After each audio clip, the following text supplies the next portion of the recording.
Hey C3 Church, I am here with Pastor Dave from Home Church in Scotland, and he is here with me in Uganda on the church leaders trip. So I thought it'd be cool for you to find out a little bit about him and his church in Uganda. No, in Scotland. Was that prophetic? Well, tell you what, man, I wouldn't mind one out here. It's yeah, been why quite not? fun, isn't it? It has been very fun. And this is exciting because I've been binging your guys' TikTok. Oh, now is we it? might end up on one, There of, you on go. one of your things. You might see yourself. Come on. Can you tell us a little bit about yourself? Introduce who you are. Yeah, hi, I'm Dave. I pastor Home Church Scotland. We're primarily based in Kirkintilloch, which you can try and say that if you want. It's just outside Glasgow. And we've got a church plant in Glasgow that we planted just over a year ago. And we planted our third location 5-6 weeks ago. We're also quite busy online, like you guys. Yeah, so three physical churches. 3 physical churches. And how long have you been going? So Home Church is 5.5 years old. It's amazing that you've done so much in such a short time. I'm always want to see God do more. Yeah, you're always on the go. You're never satisfied. Yeah. I get the impression you guys are like that too. Totally. I'm watching your stuff and you're always like progressing There's always more fasting to do, and teaching folk to fast and moving. I'm like, this church is great. Well, thank you. If I was in Cambridge, I would come. Well, and if I was in Glasgow or wherever that place is that you said. Kirkintilloch. Actually, do you want to hear her say Kirkintilloch? Come on. Kirkintilloch. I'll do.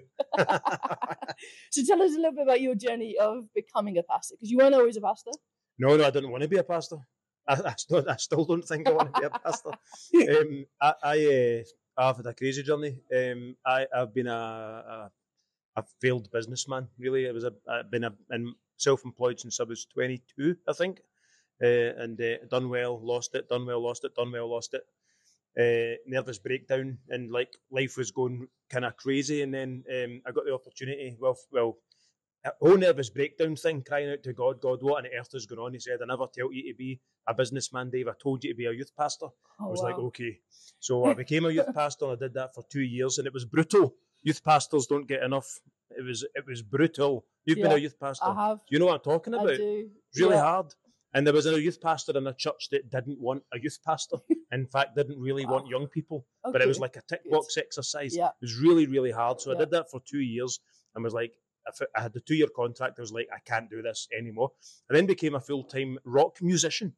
And travelled all over the world doing Christian outreaches. Royal Foundlings. Check us out on Spotify. There you go. It's old, but we had some fun, man. We led a lot of young people to Jesus.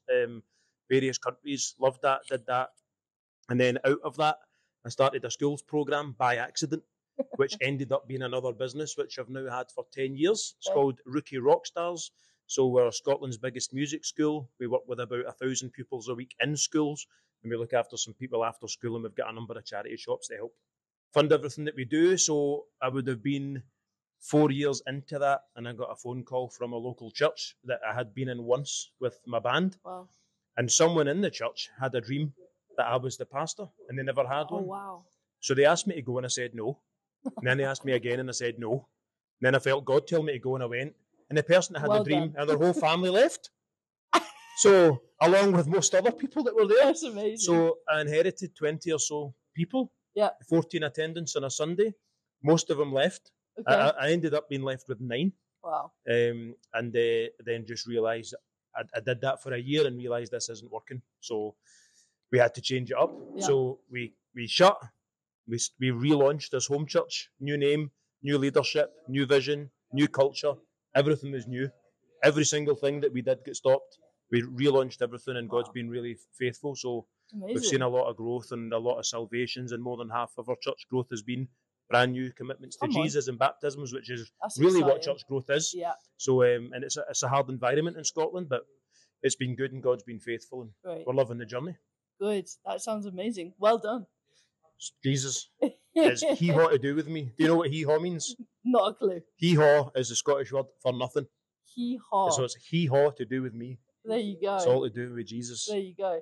Okay, tell me, we're here in Uganda, we're so. Tell me, what is one thing that you've taken away from this trip that is going to impact your church back then? Absolute highlight, meeting C3 Church. Oh, stop it. No, I think I knew it would be impactful, but some of the stories are... Yeah. Like that people are serving Jesus and finding Jesus through that, it inspires you. And everything you see about Watoto, it's wonderful, but everything you see is intentional and loving and community. So I'm like, if we can just intentionally love our community and do it with quality, they do it with quality, like everything's quality, with excellence, truly love your community and serve them, I don't think the church can fail to grow. And like everything you see here is better than the last thing you heard, or at least you think it is, but then it's just like, it's just so, it's been, I think we're going to change a lot of things in our church going home. We'll let you tell them first. Well, yeah, I suppose that would be. But no, it's just for all positive things, but you just see like how intentional they've been, and I'm just like, yeah. In Scotland, sometimes we just kind of go with the flow. I'm the king of wing, so I don't really plan stuff. I just like, we're doing this church, let's go, which is fine, but I want to be a little bit more intentional, because they've been really, really quality with that here. And but I mean, some of the stories, like mind blowing stuff in it. They are. They really are. They really are. Okay, last question. If we could pray for you and for Home Church as C3 Church, what would that be for? Man, finances are an issue. So because we're a church that's went from nothing to 400 in such a short space of time, and a lot of new salvations, it takes them a long time to catch tithing, which I understand, and it is what it is. But we have I was going to say we have a staff team for the size of church we are. We actually don't. We have a staff team for the size of church we're planning to be, which is, but we don't have the finance for that. Our building's too small. We're trying to raise 1.3 million to buy the land beside our church, and I've got zero of that at the moment.